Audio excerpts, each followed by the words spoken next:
Bonjour, j'espère que vous allez bien. Alors, le CAC 40 est en phase de correction. Il a déjà démarré la semaine dernière. Aujourd'hui, on a une très belle correction. Au moment où je tourne la vidéo, moins 1,66, mais on allait beaucoup plus bas en termes de baisse.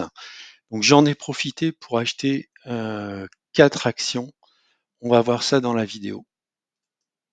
On démarre par un avertissement. Je ne suis pas conseiller financier et cette vidéo n'a pas pour but de vous proposer un placement financier ou un quelconque conseil d'achat, mais uniquement un but pédagogique et de partage. Vous restez responsable de vos investissements. Alors, avant de regarder en détail les 4 actions sur lesquelles je me suis renforcé, je vais revenir sur un graphe que j'avais déjà utilisé sur mes vidéos précédentes, notamment les vidéos d'analyse mensuelle. Donc on était, à peu près, dans cette zone ici et puis, donc mon scénario, c'était, une baisse. Donc il y avait 2 scénarios possibles, soit un franchissement, de cette oblique où on repartirait, on va dire, à la hausse ou alors, une sortie par le bas, et là, en fait, on peut voir ici, on a une oblique de tendance haussière qu'on a démarré, autour du mi-mars, 2020.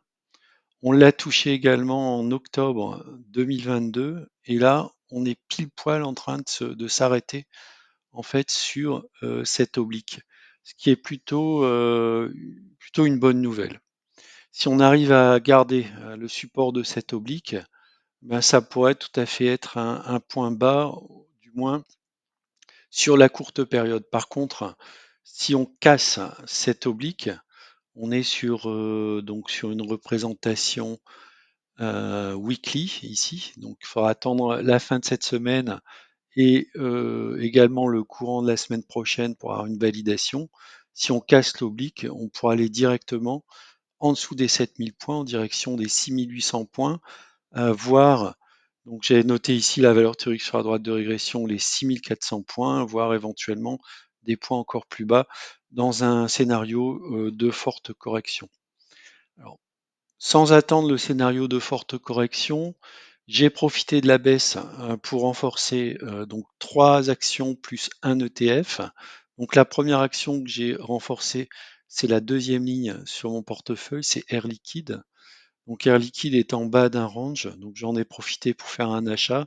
3 actions Air Liquide à 160 € 78, ce qui porte au niveau de mon portefeuille à 73 actions Air Liquide pour un PRU de 131 euros. Vous voyez, j'ai encore de la marge en cas de continuation de la correction sur Air Liquide.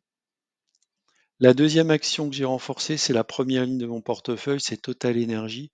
Donc j'en ai acheté 8 à 58,57 €. Alors, on est sorti du canal ascendant, hein, donc ce qui n'est pas forcément le bon moment pour acheter. Bon, j'ai quand même néanmoins renforcé, j'ai vu ce point à 58,57 € comme une opportunité. Vous savez qu'à terme, si vous suivez mes vidéos mensuelles, je souhaite comptabiliser 400 actions Total Energy. J'en ai aujourd'hui 241 avec mon achat des 8 actions pour un prix de revient de 46 euros. Donc là aussi, j'ai encore de la marge en cas de correction. Je n'hésiterai pas à me renforcer sur les différents supports qui pourront se présenter. Bien sûr, le renforcement sur les supports vont faire légèrement monter mon PRU. La troisième action, c'est L'Oréal. Alors L'Oréal, elle n'est pas dans le top 10. J'aimerais bien qu'elle arrive dans le top 10. Donc j'ai un PRU qui est néanmoins relativement élevé à 402 euros. Donc j'ai acheté une action à 375 euros, ce qui porte mon total d'actions L'Oréal à 5 actions à 402 euros. Donc je suis relativement sous-investi sur L'Oréal. Donc graphiquement, j'ai vu une opportunité autour des 375, même si on est un petit peu au-dessus du support qui situerait plutôt aux 370. Et puis si l'action continue à corriger, bah, j'hésiterai pas à renforcer, alors peut-être même avant d'atteindre le point bas ici qu'on a pu obtenir au niveau du mois de novembre 2022.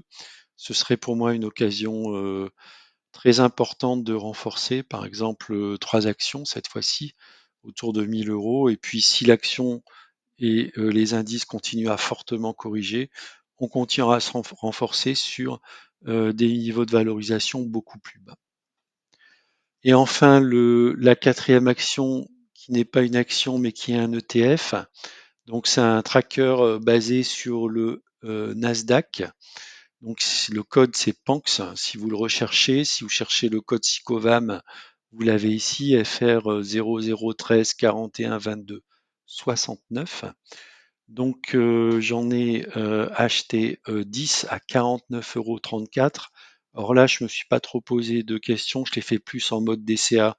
Alors là, on pourrait dire aussi qu'on a une configuration plutôt entre guillemets négative, hein, puisque on sort du canal ascendant.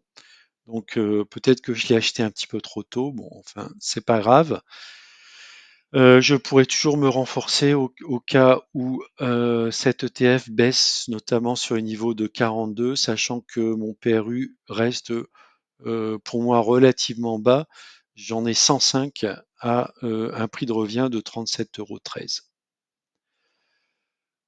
Voilà, c'est la fin de la vidéo. Je vous remercie de l'avoir regardé. N'hésitez pas à mettre en commentaire si vous avez également saisi des opportunités, que ce soit sur ces actions ou sur d'autres actions. Je serai très intéressé de lire vos commentaires. Et puis, bah, je vous dis à bientôt pour une prochaine vidéo.